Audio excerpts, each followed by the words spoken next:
হচ্ছে AGT Live 24/7। This is AGT Live 24/7.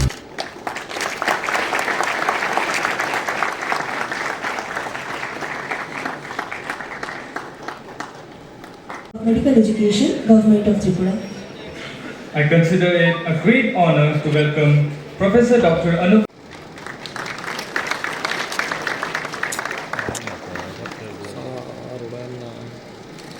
Honored Chakraborty, who is also a subject topper in surgery and obstetrics and gynecology.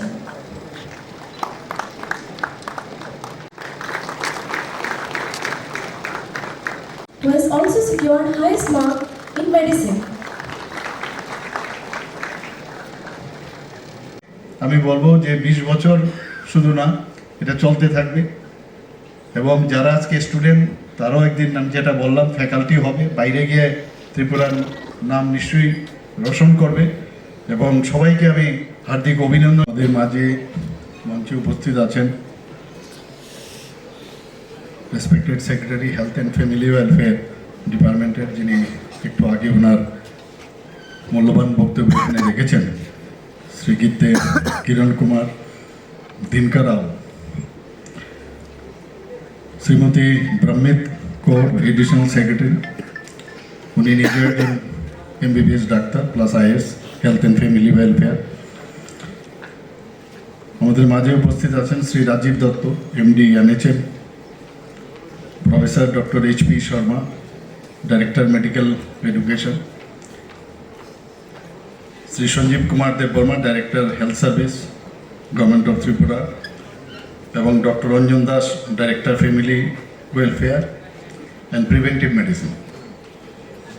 আমাদের মাঝে উপস্থিত আছেন Agartala government medical কলেজের মাননীয় principal professor doctor Anup Kumar Saha. এখানে উপস্থিত আছেন vice principal cum chief medical superintendent doctor Tapan Majumdar. উনিও ওনার স্বাগত ভাষণে খুব সুন্দরভাবে আমাদের সামনে ওনার বক্তব্য এখানে রেখেছেন। মেডিকেল সুপারিনটেন্ডেন্ট AGMC এবং GBP হাসপাতালে ডক্টর শঙ্কর চক্র। দেখতে দেখতে 20 বছর পার হয়ে গেল এই আগরতলা গভর্নমেন্ট মেডিকেল কলেজে। একসাথেই এখানে আগরতলা গভর্নমেন্ট মেডিকেল কলেজ এবং ত্রিপুরা মেডিকেল কলেজ শুরু হওয়ার কথা ছিল 2005-এ, কিন্তু তখন MCI আগরতলা গভর্নমেন্ট মেডিকেল কলেজকে অ্যাপ্রুভেল দেয়, কিন্তু ত্রিপুরা মেডিকেল কলেজে সেটা অ্যাপ্রুভাল পায়নি। এরপরের বছর হয়, অর্থাৎ 2006-এ তার অ্যাপ্রুভাল পায়। একটা সময় ছিল আমরা কোনোদিন ভাবতেও পারিনি যে ত্রিপুরাতে কোনোদিন মেডিকেল কলেজ হবে, এরকম একটা অবস্থা ছিল। কিন্তু চেষ্টা থাকলে সব উপায় হয়, সেটা আমাদের চোখের সামনেই হয়েছে। আমরাও লিয়েন নিয়ে ত্রিপুরা মেডিকেল কলেজে আমরা গেছি, আর যারা এখানে অ্যাবজর্ব হয়েছে, এখন আমার মনে আছে যারা এই মেডিকেল কলেজকে তৈরি করার ক্ষেত্রে যাদের অবদান, তাদেরকে কিন্তু সবসময় মনে রাখা উচিত। কি হবে, সম্ভব হবে কিনা, এই কলেজ সামনের দিকে এগোবে কিনা একটা সন্দেহ কিন্তু ছিল, এবং শুরুর দিকটায় এই সমস্যাটা হয়। আজকে এখানে এত ভালো লাগলো আমার, 1-2 যারা স্টুডেন্ট আছে, যখন এখানে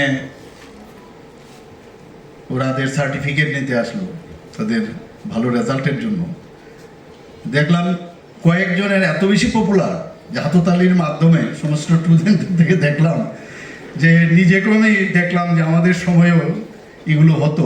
তো এটা একটা মানে চড়াই বেতি আমরা বলি, the show must go on. তো এটাও কিন্তু মিরর আবার আমরা দেখতে পেলাম এখানে যারাই এখানে বসে আছি, সবাই যার এখানে ইঞ্জিনিয়ারিং করেছেন, কিন্তু বাকি মেডিকেলের সব এখানে। তো সবাই তার যে পুরনো স্মৃতিগুলো আজকে আমরা কিন্তু দেখতে পেলাম। পড়ার ফাঁকেও সিলেবাসের বাইরেও এটা একটা লাইফ, যে আজকে 20 যে ফাউন্ডেশন ডে AGMC সেটাকে পালন করার মাধ্যমে পুরনো স্মৃতিকে, যারা এই কলেজকে তৈরি করতে সাহায্য করেছে তাদেরকে স্মরণ করা, যারা সিনিয়ররা ছিল তাদের বিষয়ে আলোচনা করা। আর বাকি তো আছে, ফাংশন থাকবে ইত্যাদি, আমি যা দেখলাম এখানে অনেক প্রোগ্রাম। এটাই মানে ডাক্তারিতে তো ঢুকলে তো আর পড়ার শেষ নেই। কিন্তু আপনাদের আমি বলে রাখি, এখানে যারা স্টুডেন্ট যারা আছে তাদেরকে বলি, ডাক্তারিতে যত না পড়েছি, এখন আমি যে অবস্থায় আছি তার থেকে বেশি পড়তে হয়। পিটি প্রেজেন্টেশন উনি দেখেছেন যে আমার সরকারের উপর আমাদের মানে সেখানে আমাদের যারা 13টা সরকার, তার মধ্যে আমাদেরকে বলা হয়েছে যে আপনি এমন কি ইনোভেটিভ কিছু করেছেন আপনাদের সেটা পাঠান।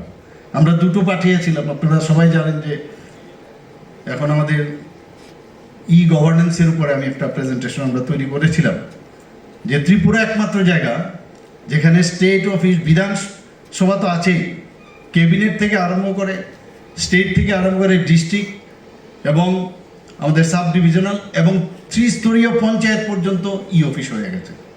এটা আর কোথাও কোনো ইয়েতে নেই। তো তার একটা আমরা প্রেজেন্টেশন পাঠিয়েছিলাম। তা আমরা বললাম এটাই হবে, কিন্তু দেখা গেল পরবর্তী সময় আরেকটা আমার সরকারের উপর আমরা পাঠালাম, সেটা অ্যাকসেপ্ট হয়ে গেল। মাত্র 5টা অ্যাকসেপ্ট হয়েছে আউট অফ 13। তো সেখানে আমাদের প্রেজেন্টেশন দিয়েছে, এর জন্য সবাই খুব খুশি হয়েছে। মাননীয় প্রধানমন্ত্রী যে খুব অ্যাপ্রিসিয়েট করেছে। আমি ওখানে আমার প্রেজেন্টেশনের শুরুতে আমি বললাম যে আমরা যারা জনপ্রতিনিধি হই, তারপরে কিন্তু আস্তে আস্তে করে নিজে কাজের কারণে আমরা অনেক সময় মানুষের কাছ থেকে একটু ডিস্টেন্স হয়ে যায়। সো ডিস্টেন্সটা যাতে না হয় এর জন্য আমার হিন্দিতে বলে মেরি সরকার, ওখানে শুরু করেছেন মেরি সরকার। তো আমাদের এখানে যেহেতু বেঙ্গলি সবাই জানে, এখানে বেঙ্গলি পপুলেশনও বেশি এবং সবাই বেঙ্গলি নিয়ে, তো এর জন্য আমরা এটাকে আমার সরকার বলাতে এটা খুব ক্যাচি হয়েছে এবং সবাই সেটাকে অ্যাকসেপ্ট করেছে।